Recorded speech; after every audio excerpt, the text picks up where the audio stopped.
जब हम itinerary plan करने के लिए रिसर्च कर रहे थे तब काउशिंग ज़्यादा लोगों के आइटनरी में था नहीं, बट फिर जब हमने वहाँ थिंग्स टू डू सर्च किया तो इतनी बड़ी लिस्ट बन गई कि हमें लगा 2 दिन में कैसे पूरा करेंगे, पूरा रश ही करना पड़ जाएगा।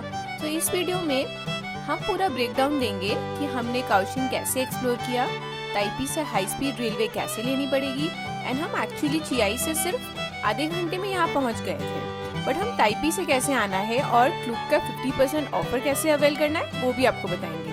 फिर बात करेंगे कौन से एरिया में स्टे करना बेस्ट होगा, इजी कार्ड कैसे काम करता है और कौन से प्लेसेस जनरली वर्थ इट है जाने के लिए, and obviously best night markets और फूड की भी बात करेंगे।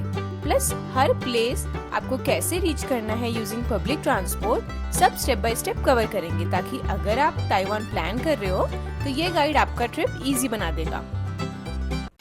काउशिंग पहुंचने के लिए सबसे इजीएस्ट ऑप्शन है कि आप ताइपी से HSR ले लो, यानी कि high speed railway which is equivalent to the bullet train. So Taipei से काउशिंग का जर्नी सिर्फ 3 घंटे का ही है, एंड अगर आप टिकट्स क्लूक से प्री बुक करते हैं तो अभी साउथ ताइवान के प्रमोशन की वजह से हाई स्पीड रेलवे के टिकट्स आपको 50% ऑफ में मिल जाएंगे। ये स्टेप्स फॉलो करके आप अपने टिकट्स बुक कर सकते हैं।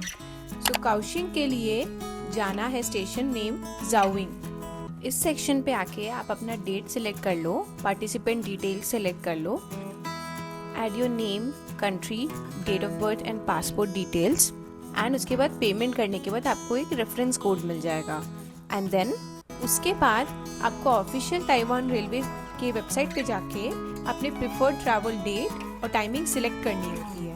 Once that is done, your reserve seats get confirmed और ट्रैवल वाले दिन आप स्टेशन से जाके फिजिकल टिकट्स कलेक्ट कर सकते हैं, एंड देन आप बुलेट ट्रेन पे चढ़ पाएंगे। तो ताइपी मेन स्टेशन से डायरेक्टली जाओविंग स्टेशन पर पहुंच जाओगे, और बेस्ट पार्ट ये है कि स्टेशन के साथ ही MRT कनेक्टेड है, तो मेट्रो से डायरेक्टली काउशिंग के ऑलमोस्ट हर एक एरिया में इजीली जाया जा सकता है विदाउट स्पेंडिंग ऑन टैक्सीज। हमने ताइवान आते ही 7-Eleven से इजी मनी कार्ड ले लिया था जो हमें 150 NTD पर कार्ड का पड़ा था। उसके बाद हमने दोनों कार्ड्स में अपना रिचार्ज कर लिया कैश देकर, एंड ताइवान के पब्लिक ट्रांसपोर्ट में यूज करना बहुत इजी हो गया, एंड काउशिंग में हमें ये सबसे ज्यादा काम आया है। बस फिर टैप करो और ट्रैवल करो। मेट्रोस, बसेस, ट्रैम्स सब जगह ये सेम कार्ड यूज करना होता है और अमाउंट ऑटोमेटिकली आपके कार्ड से डिटेक्ट होता रहता है, एंड जब चाहो आप इसको वापस से रिचार्ज भी कर सकते हो किसी भी 7-Eleven से। स्टे के लिए हमने फॉर्मोसा बॉलीवुड एरिया चूज किया था। ये बेसिकली सिटी का मेन हब है, एंड यहीं पे probably the most beautiful metro station I have ever seen भी पाया जाता है।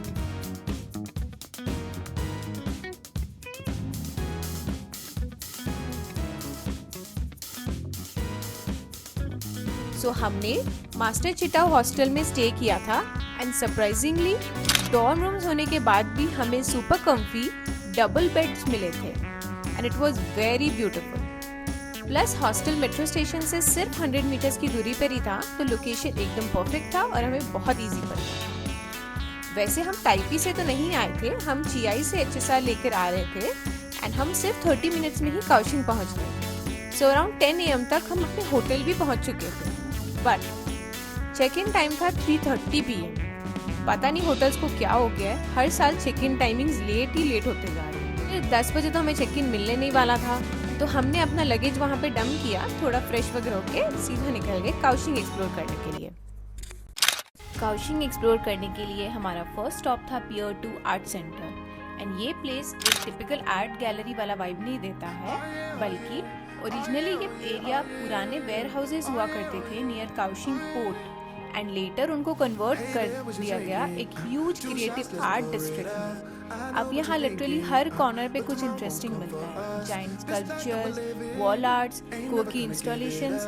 ऐसा लग रहा है कि पूरा एरिया ही आर्टिस्ट का प्लेग्राउंड हो। इवन सिंपल से सिंपल चीजें भी यहाँ एस्थेटिक लग रही थी, और कोइंसिडेंस से हम जिस दिन आए थे उस दिन ताइवान में चिल्ड्रंस डे भी था, तो पूरा एरिया एक्स्ट्रा लाइवली लग रहा था। एक ह्यूज ग्राउंड में प्रॉपर फेस्ट जैसा सेटअप भी किया गया था with food stalls, games and activities for kids, and हर जगह फैमिलीज और बच्चे एंजॉय करे जा रहे थे। ऑनेस्टली पूरा एटमॉस्फेयर बहुत ही होलसम सा था। यहीं पे हमने काओशिंग की फेमस लाइट रेलवे भी देखी and these trams are so colourful and beautifully design, पूरा क्यूट सिटी वाइब्स। तो यहाँ पर कुछ देर टाइम स्पेंड करने के बाद हमने डायरेक्ट बस ले ली for dragon and tiger pagoda side. और ताइवान में गूगल मैप्स को ब्लाइंडली ट्रस्ट कर सकते हो फॉर पब्लिक ट्रांसपोर्ट, चाहे वो कैब हो, बस हो या मेट्रो, सबका timings and route surprisingly accurate रहता है। बट एक प्रॉब्लम थी, आज काओशिंग का वेदर चियाई से बिल्कुल अपोजिट निकला। चियाई में इतना कूल और प्लेजेंट वेदर हो रहा था एंड यहाँ पर सन लिटरली हमें रोस्ट कर रहा था। बट आइटनरी तो काफी एम्बिशियस थी, तो हमारे पास कोई ऑप्शन नहीं था पिघलते हुए भी साइट सीइंग कंटिन्यू करना। और honestly dragon and tiger pakoras का एरिया एक्सपेक्टेड से बहुत ज़्यादा बड़ा निकला। हमने यहाँ ऑलमोस्ट 2 घंटे से भी ज़्यादा स्पेंड कर दिए बिकॉज लोटस पॉन्ड के अराउंड मल्टीपल ब्यूटीफुल स्पॉट्स हैं। सबसे फेमस तो ऑब्वियसली ड्रैगन एंड टाइगर पगोडाज है। ये पगोडाज ओरिजिनली गुड लक और प्रॉस्पेरिटी का सिंबल था एंड यहाँ एक इंटरेस्टिंग बिलीफ है कि ड्रैगन के माउथ से एंटर करना है एंड टाइगर के माउथ से एग्जिट करना है, तो बैड लक पॉजिटिव एनर्जी में कन्वर्ट हो जाती है। पगोडास के अंदर ट्रेडिशनल पेंटिंग्स, स्टोरीज, बहुत सारी चीज़ें बनी हुई थी। उसके बाद हम आ गए स्प्रिंग एंड ऑटम पवेलियंस पे, जो गॉडेस गुनियान को डेडिकेटेड किया गया है। यहाँ एक जाइंट ड्रैगन का स्ट्रक्चर है एंड लेक्स के व्यू बहुत ब्यूटीफुल लगते हैं। और इंटरेस्टिंगली आप ड्रैगन के माउथ के अंदर एक्चुअली वॉक भी कर सकते हो। Inside there are colourful tunnels with traditional paintings, Taoist stories and symbolic carvings based on Chinese mythology. Walls पे हेवन, हेल, गुड डीड्स और स्पिरिचुअल बिलीव्स को डिपिक्ट किया गया है। और ये सिर्फ एक फोटो स्पॉट नहीं है, अंदर काफ़ी कल्चरल स्टोरी टेलिंग भी है। एंड इसके बाद हम फाइनली गए जेड एम्परर के temple side, which was one of the most interesting Taoist temples in Kaohsiung, and ये इनकी हिस्ट्री के लिए भी बहुत इम्पोर्टेंट है। टेम्पल का डिटेलिंग और आर्किटेक्चर सीरियसली इंसेन था।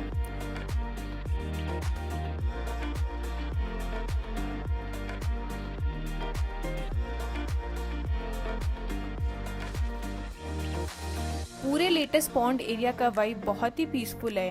लेक्स के अराउंड डक्स और टर्टल स्विम करते रहते हैं एंड हर एक टेम्पल पे कुछ ना कुछ यूनिक गेम्स वगैरह लगा हुआ था जो हमने ट्राई किया। जैसे कि यहाँ पर अगर आप कॉइन इंसर्ट करते हैं तो ये आंटी आपके लिए एक चिट लेके आती है। तो इस चिट में फिर एक पोयम लिखा हुआ है एंड इस पोयम में आपके फ्यूचर, विशेस, लक, सब चीज़ों के बारे में कुछ ना कुछ लिखा हुआ है। एंड देन जेड एम्परर के वहाँ पर एक और गेम मिला हमें।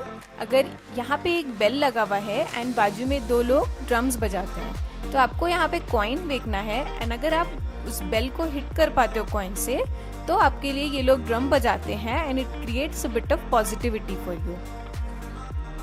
तो ये काफ़ी इंटरेस्टिंग जगह है एंड यहाँ पे अगर आप शाम को आएंगे तो बहुत ही सुंदर लाइटिंग मिलेगा। बट हमारे पास टाइम नहीं था तो हमने आफ्टरनून में ही कवर कर लिया एंड देन चेक इन करने के लिए अपने होटल वापस चले गए। तो थोड़ा रेस्ट करने के बाद शाम में हम निकले फिर से एक्सप्लोर करने के लिए एंड इस बार हम गए फॉर्मोसा बॉलीवुड के आसपास ही एक्सप्लोर करने बाय वॉक ओनली। एंड ये एरिया काफ़ी हैपनिंग सा था, लाइक कैफेज, मेट्रोज और बहुत कुछ थे यहाँ पे। तो फिर इसका मेट्रो स्टेशन तो जाना बनता ही है, जिसके अंदर डोम ऑफ लाइट बना हुआ है। It is actually one of the largest glass art installations in the world and जब लाइट्स ऑन होती है यहाँ पे तो ये स्टेशन किसी आर्ट म्यूजियम से कम नहीं लगता है। उसके बाद हम वॉक करते हुए गए, इसके पास था लीवा नाइट मार्केट, तो वहाँ पे थोड़ा सा खाना ढूंढने के लिए। एंड ये प्लेस बहुत ही ज़्यादा क्राउडेड था। यहाँ हमें एक फेमस पपाया मिल्क मिला जिसका लाइन बहुत लंबा था, बट हमने ट्राई किया एंड कुछ वेज बन्स भी ट्राई किया और फ्रूट्स भी, क्योंकि वेजिटेरियन में इतना ही ऑप्शन था। एंड क्राउड इतनी ज़्यादा थी कि बहुत सफोकेटिंग लगने लग गया था, तो हम वहाँ से बाहर निकल गए। एंड देन रास्ते में चलते वक्त हमें एक लोकल आंटी मिली जो इंडियन स्टाइल वेज नूडल्स बना रही थी। तो हमें ताइवान में रैंडम जगह पे एक इंडियन स्टाइल नूडल्स मिल गया, वो भी बिना सर्च किए। It was a bingo card. So खाने के बाद हम वॉक करते हुए पहुँचे लव रिवर साइड। यहाँ का नाइट क्रूज काफ़ी फेमस है एंड 2 लोगों के लिए हमें पड़ा था 300 NTD for a 20 minutes boat ride. So night skyline के साथ काओशिंग बहुत ही ब्यूटीफुल लग रहा था। बोट में गाइड कंटिन्यूसली चाइनीज़ में कुछ तो बता रहे थे सब प्लेसेस के बारे में, बट हमें एक वर्ड भी समझ नहीं आ रहा। तो हम बस प्रिटेंड किया और हम मज़े कर रहे थे वहाँ पे, cool breeze and city lights को एंजॉय कर रहे थे, एंड वो भी काफ़ी पीसफुल था। फिर क्रूज़ के बाद हम थोड़ी देर रिवर फ्रंट पे वॉक करते रहे and the night felt so calm compare to the busy markets. A perfect way to end the first day in Kaohsiung. ये कुछ लिस्ट ऑफ चीज़ें हैं जो काओशिंग में आप कर सकते हैं, जो हमें बहुत इंटरेस्टिंग लगी थी, एंड आप अपना डेज डिफरेंटली या फिर बेटर प्लान भी कर सकते हैं, बट इन चीज़ों को अपने लिस्ट में इंक्लूड ज़रूर करना। फिर डे 2 हमने काफ़ी अर्ली स्टार्ट किया एंड सरप्राइज आज काओशिंग में बहुत ही ज़्यादा बारिश हो रही थी, एंड ऑब्वियसली हमने आज के लिए बहुत सारे प्लेसेस प्लान किए हुए थे जो कि अब हमें लग रहा था कि आइटनरी से हटाना ही पड़ेगा, बट हमने सोचा कि चलो ठीक है, जितना पॉसिबल होगा उतना कवर करेंगे, क्योंकि ट्रैवलिंग में तो ये सब होता ही रहता है। तो सबसे पहले हमने प्लान किया to go to Foguangshan Buddha museum. Foguangshan actually Taiwan का one of the largest Buddhist monasteries है, and it was founded by a famous Buddhist monk called master Hsing Yun, and ये प्लेस बुद्धिज्म को modern और accessible way में promote करता है। इसलिए यहाँ museums, meditation spaces, cultural exhibits और लर्निंग सेंटर्स भी है। ये सबसे आइकॉनिक चीज़ यहाँ की है giant Buddha statue. It is massive, and यहाँ रीच करने के लिए हमने जाविंग HSR स्टेशन से बस नंबर E02 ली थी, बट इम्पॉर्टेंट थिंग यहाँ पे है कि ये बस सिर्फ एक ही डायरेक्ट बस है एंड एवरी 1 आवर ही चलती है, तो यहाँ का वेटिंग लाइन्स बहुत ह्यूज होता है, एंड अगर आप जल्दी नहीं पहुँचोगे तो बहुत ज़्यादा लाइन में लगना पड़ेगा, एंड हम सजेस्ट करेंगे कि आप गूगल मैप में देख के कोई इनडायरेक्ट रूट ही ले लो, वही बेटर है। तो हमने ऑलमोस्ट 1.5 आवर्स यहाँ पे वेट किया, एंड तब जाके हमें रिग्रेट हो रहा था कि रैंडमली इनडायरेक्ट लाइन ही ले लेना चाहिए था। But once we finally reached, this place genuinely felt worth the wait. Complex इतना ह्यूज था with grand architecture everywhere, beautiful halls, peaceful surroundings, and Buddha ji की लाइफ की डिफरेंट स्टोरीज एंड टीचिंग्स को properly showcase किया गया था। और यहीं पे हमें मिला सबसे कूल स्टैम्प कलेक्शन। ताइवान में टेम्पल्स और टूरिस्ट प्लेसेस में स्टैम्प कलेक्शन करना काफ़ी पॉपुलर है, बट यहाँ का stamps multi layered and colourful थे। It was highlight of the day.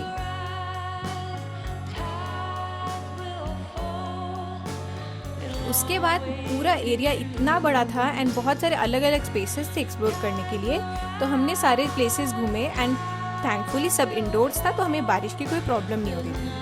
फिर वहाँ के जो गाइड्स या फिर मंक्स कह सकते हैं, उन्होंने बहुत सारी डिफरेंट स्टोरीज सुनाए एंड बहुत अच्छे से गाइड भी करते हैं, एंड यहाँ पे बहुत सारे रेस्टोरेंट्स भी है जहाँ पे सिर्फ वेजिटेरियन फूड ही मिलता है, तो हमारे तो मज़े ही मज़े हो गए थे। फिर 4-5 घंटे यहाँ स्पेंड करने के बाद हम जब वापस आने वाले थे, तो फिर वही सेम प्रॉब्लम, बस नंबर E02 के लिए वेट करना था एंड बारिश में ही लाइन में लगनी पड़ी। तो हमने थोड़ी देर वेट किया एंड फिर जो पहली बस मिली उसमें चढ़ गए परेशान होकर, एंड हमें कोई आइडिया नहीं था कि ये बस कहाँ जाने वाली है, उसका रूट वगैरह सब चाइनीज़ में था, हमें कुछ समझ नहीं आ रहा था। लकीली जो लास्ट स्टॉप था उसका, हम वहाँ पे उतर गए, एंड ये एक मेट्रो स्टेशन निकला जो कि डायरेक्टली ऑरेंज लाइन से कनेक्टेड था। तो फिर वहाँ से हम डायरेक्टली फॉर्मोसा बॉलीवुड के लिए मेट्रो लेकर वापस चले गए, एंड अनफॉर्चुनेटली बारिश बहुत ज़्यादा ही हो रही थी, तो हम बिल्कुल आउटडोर्स की कोई एक्टिविटी नहीं कर सकते थे। तो हमने बाकी सारा दिन अपना काओशिंग मॉल में स्पेंड किया, जो कि इंडोर्स था, एंड वहाँ पे भी काफ़ी कुछ था करने के लिए। तो बहुत सारी शॉप्स थे, गेम स्टॉल्स थे, but despite missing so many places, Kaohsiung still ended up being one of the most memorable cities of our Taiwan trip. और नेक्स्ट मॉर्निंग हमने ट्रेन ले ली बैक टू ताइपी, एंड यहाँ का सफ़र ख़त्म हुआ। एंड विद दिस हमारी ताइवान ट्रिप सीरीज का ये लास्ट एपिसोड था। हमने ऑलरेडी प्रीवियस एपिसोड्स में आपको पूरे 10 दिन हमने कैसे कवर किया वो बताया है। अगर आपने वो सब वीडियोस अभी तक नहीं देखे हैं तो डेफिनेटली प्लेलिस्ट से जाके देखिए, एंड यहाँ पे लिंक भी है, उससे चेकआउट करिए, बिकॉज ताइवान का हर सिटी कम्प्लीटली डिफरेंट फील देता है। And thank you for watching till the end. Hope ये गाइड आपकी ताइवान ट्रिप की प्लानिंग थोड़ी ईजी बना देगी। एंड अगर आपको ऐसे detail travel guides, budget itineraries और ऑनेस्ट ट्रैवल एक्सपीरियंसेस देखना पसंद है, तो don't forget to like, share and subscribe to our channel.